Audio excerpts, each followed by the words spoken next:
Para entender la situación del aborto en Estados Unidos actualmente, habría que considerar quizá tres claves que nos expliquen cuál es esta realidad.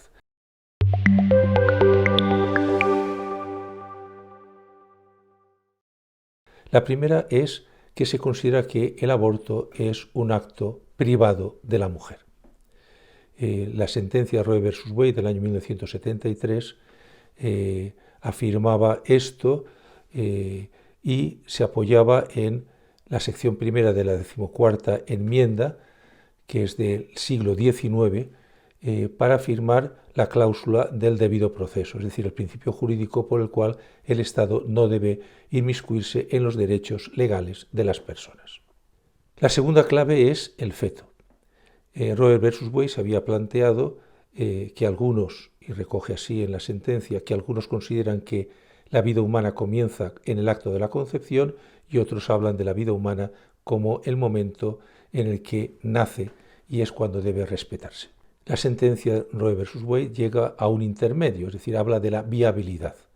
Habría que defender al feto cuando fuese viable y pone la viabilidad en la semana 24-28.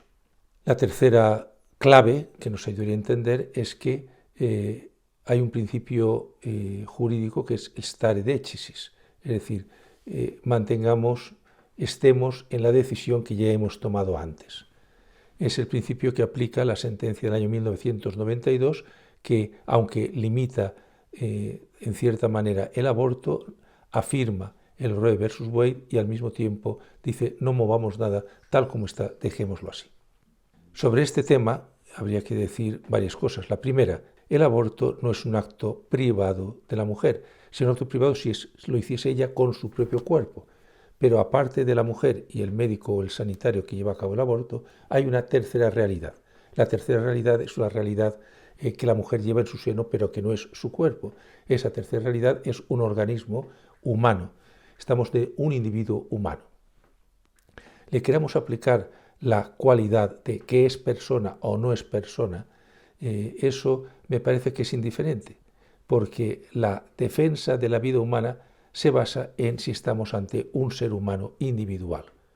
Respecto a la segunda clave, el tema de viabilidad, es un tema en estos momentos totalmente discutido. Aparte de que la viabilidad, a medida que la técnica va avanzando, va retrocediendo el mes o la semana en la que puede ser viable, no habría ninguna diferencia entre, como ser humano, entre cuando está en el seno materno y cuando ha nacido.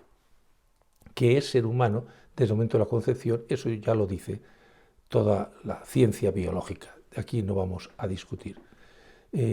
Respecto al segundo aspecto, respecto a si hay que respetarlo, no cuando está en el seno materno, sí cuando ha nacido, esto llevaría a una situación que ya está apuntando en algunos artículos, de considerar que incluso cuando haya nacido, durante los 3 primeros meses, se podría acabar con la vida de ese nuevo ser humano.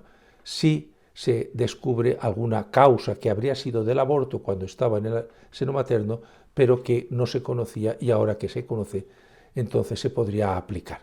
Es llamado aborto post-nacimiento, lo cual es una verdadera irresponsabilidad, por no decir una tontería. El tercer punto del stare decisis pues, es un tema muy importante, el mantener las sentencias a lo largo del tiempo, pero, por ejemplo, y así lo recoge el borrador, ha habido unas cuantas sentencias, vamos a decir, que han negado sentencias anteriores. Sin ir más lejos, la 14ª enmienda es una enmienda que se opone a una sentencia del Tribunal Supremo de hace 2 años, una sentencia del Tribunal Supremo que reconocía que los esclavos no tenían derecho a los derechos constitucionales de la nación. Por tanto, el stare decisis está muy bien, pero no es algo para la eternidad ni es algo inamovible. Bien, pues muchas gracias por su atención.